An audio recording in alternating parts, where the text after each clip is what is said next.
नमस्कार students. Single entry chapter या उसका दूसरा नाम है incomplete record.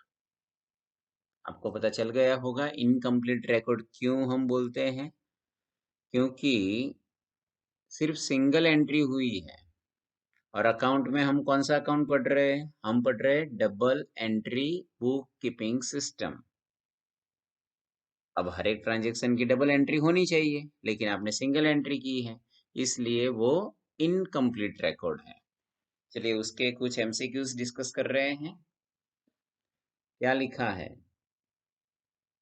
Very first, which is the odd account from the following account in context to debit balance और credit balance? इसका मतलब क्या है? odd account यानी कुछ डिफरेंट। इसमें से कौन सा डिफरेंट अकाउंट है, लेकिन किसके पॉइंट ऑफ व्यू से डिफरेंट होना चाहिए? डेबिट बैलेंस और क्रेडिट बैलेंस। स्टूडेंट्स, मेरा मानना है अगर आपको इतना पता है कि डेबिट बैलेंस किसका होता है और क्रेडिट बैलेंस किसका होता है, तब ये आंसर बहुत इजी हो जाता है। जैसे कि कोई भी असेट हो, उसका डेबिट बैलेंस होता है, जैसे बिल्डिंग मशीनरी। फिर कोई भी एक्सपेंस हो, लाइक सैलरी, रेंट, है ना, परचेज, वो सब डेबिट बैलेंस है। क्रेडिट बैलेंस किसका होता है? कोई भी लायबिलिटी हो, जैसे बिल्स पेबल आपकी लायबिलिटी है, क्रेडिटर्स लायबिलिटी है, बोरोड लोन लायबिलिटी है, कैपिटल वो इंटरनल लायबिलिटी है लेकिन लायबिलिटी है, उसका क्रेडिट बैलेंस होता है। या कोई इनकम हो, रेंट रिसीव्ड, वो भी क्रेडिट बैलेंस होता है उसका। सो आपको देखना है कि इसमें से क्या अलग है। देखिए, building debit, machinery debit, goods account. अब देखिए, गुड्स अकाउंट में तो परचेज अकाउंट भी हो सकता है, सेल्स अकाउंट भी हो सकता है। अगर परचेज हुआ तो फिर डेबिट, सेल्स हुआ तो क्रेडिट। लेकिन bills payable account, bills payable account उसका कौन सा बैलेंस होता है? उसका क्रेडिट बैलेंस होता है ना। सो यहाँ पे जो आंसर आएगा वो बिल्स पेएबल अकाउंट आएगा। गुड्स यानी stock account, stock account debit balance, building debit, machinery debit, ये तीनों डेबिट है और ये बिल्स पेएबल क्रेडिट है। चलिए अब जल्दी से इसको डिस्कस करेंगे। Which is the odd account from the following account in context to debit balance और credit balance? Purchase debit, furniture debit, plant and machinery debit, इन तीन का डेबिट, परचेज रिटर्न का क्रेडिट। सो ये आंसर आएगा purchase return. सो अब ऐसा कोई भी क्वेश्चन आएगा तो आप आराम से समझ सकते हो।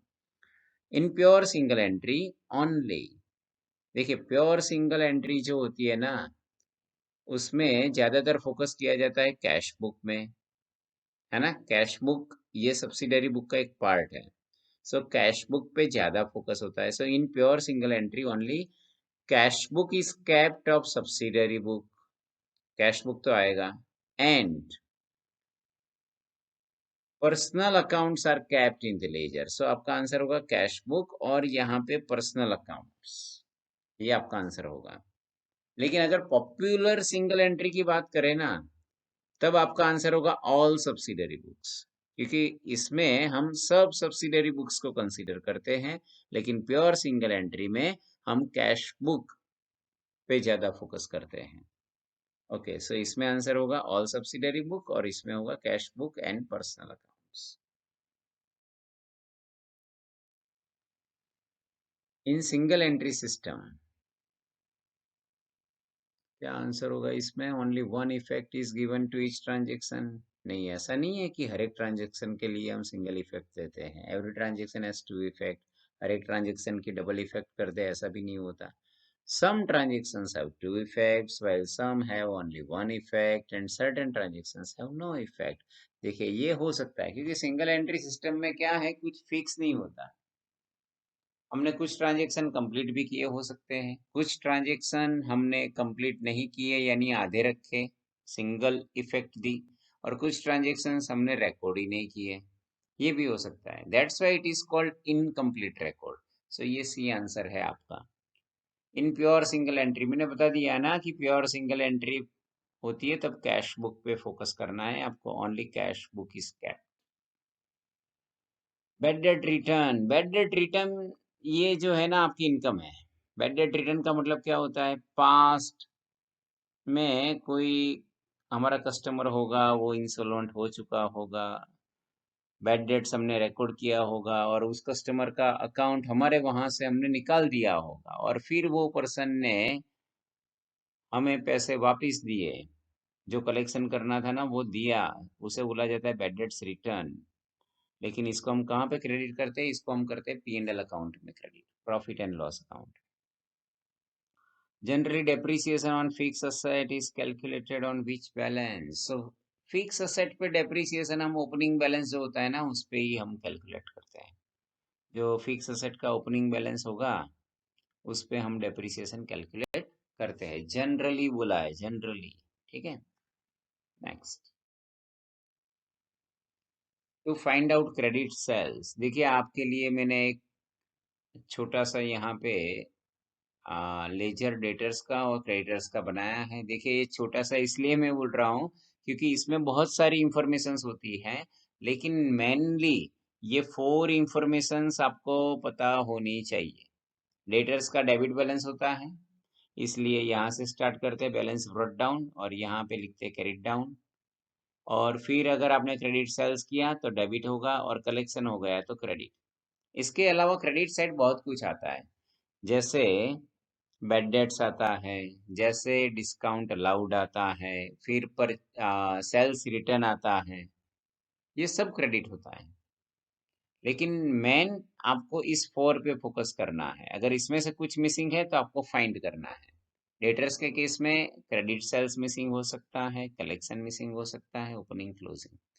लेकिन क्रेडिटर्स, क्रेडिटर्स का मतलब जिससे हम परचेज करते हैं और हमने पेमेंट अभी तक नहीं किया, पेएबल अमाउंट है ना, ट्रेड पेएबल बोलते हैं इसे। सो बैलेंस ब्रॉट डाउन, इसका क्रेडिट बैलेंस होता है, लायबिलिटी है इसलिए। सो यहाँ पे ब्रॉट डाउन, यहाँ पे क्रेडिट डाउन। और फिर अगर और क्रेडिट परचेस कर लिया तो क्रेडिट साइड लिखेंगे और पेमेंट कर दिया तो क्रेडिटर्स अकाउंट को डेबिट कर देंगे। सो ये 4 आइटम में से, ये 4 आइटम्स है ना, इसमें से एक आइटम हो सकता है कि प्रैक्टिकल क्वेश्चन के पॉइंट ऑफ व्यू से मिसिंग हो। सो यहाँ पे क्वेश्चन है क्रेडिट सेल्स, तो क्रेडिट सेल्स के लिए तो आपको डेटर्स अकाउंट ड्रॉ करना पड़ेगा। लेकिन अगर क्वेश्चन होता क्रेडिट परचेज, तब आपको क्रेडिटर्स अकाउंट ड्रॉ करना है। Okay, next. When bills receivable endorse to creditor is dishonored, देखिए ये 4 केसेस है ना, ये 4 केसेस के केस में कौन सी जर्नल एंट्री होती है ना वो मैंने लिख दिया है। जैसे when bills receivable, पहले नंबर 1 क्या है, creditors account is debited and bills receivable account is credited. So creditors account is debited, creditors account debit किया और बिल्स रिसीवेबल अकाउंट क्रेडिट किया। ये कब होता है, when bills receivable endorsed to creditors, जब हम बिल्स रिसीवेबल क्रेडिटर को देते हैं ना तब ये एंट्री होती है। सेकंड है creditors account is credited and bills receivable account is debited. देखिए आपने बिल्स रिसीवेबल को डेबिट करके क्रेडिटर्स को क्रेडिट कर दिया, इससे बिल्कुल उल्टा। सो इसका मतलब यहाँ पे हमने बिल्स दी थी क्रेडिटर को, यहाँ पे वापस ले ली। लेकिन generally this type of transaction is not made in the business, it is not expected. ये हम एक्सपेक्ट नहीं करते कि ऐसा कोई ट्रांजेक्शन आपके प्रैक्टिकल क्वेश्चन में भी होगा। थर्ड है creditors account is debited and debtors account is credited.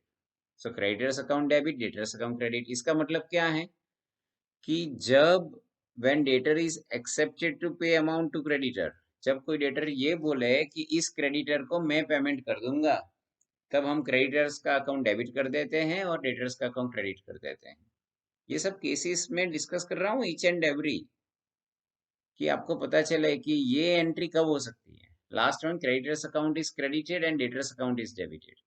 So debtors account debit करेंगे, क्रेडिटर्स अकाउंट क्रेडिट करेंगे। ये कब होता है, जब हमने बिल्स रिसीवेबल एंडोर्स करके क्रेडिटर को दी और फिर वो बिल डिसऑनर्ड हुई।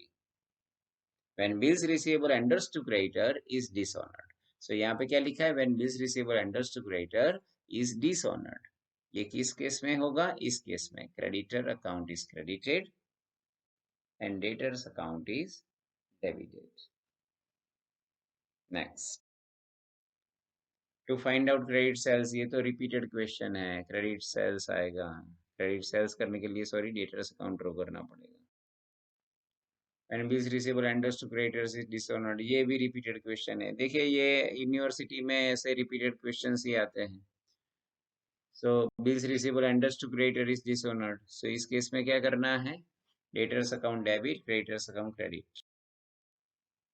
एक प्रैक्टिकल क्वेश्चन आया है, प्रैक्टिकल क्वेश्चन क्या है कि ओपनिंग बैलेंस है फिक्स असेट का, डेटर्स का, बिल्स रिसीवेबल का, ये तीनों असेट है आपकी।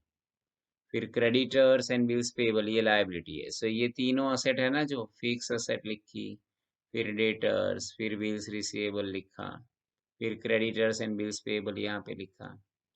अब क्या है, cost of goods sold during the year is 4 lakh.